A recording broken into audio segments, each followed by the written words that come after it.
Mis nööri sa kasutad?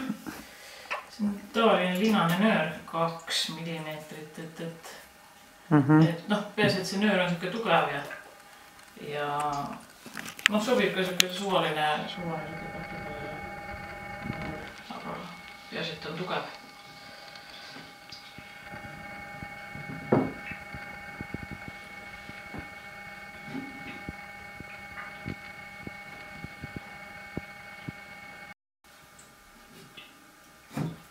Ja noh, sellises stiilis siis kõik need ristipuud võiks kinnitada siia põhipuu külge. Raam on siis valmis, ma saan aru, jah? Jah, raam on valmis. Ja sa oled pannud sinna siis palju neid pulkasid, need on 7 tükki. No võik rohkem panna vist on, jah? Jah, võib rohkem ka.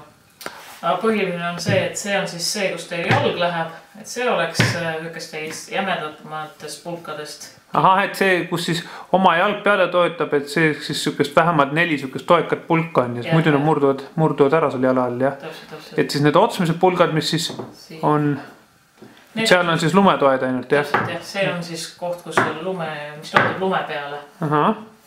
Ja need peavad olema ka sellised normaalsed, aga mitte siis nii toekad kui jala all, jah? Täpselt, jah. Tähtsin jah, et jalal oleksid just sellised jämedamad pulgad.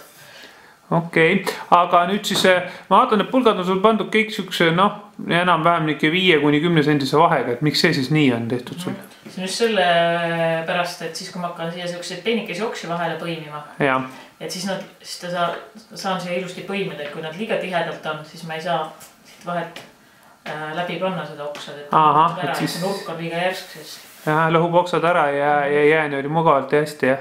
Täpselt, jah.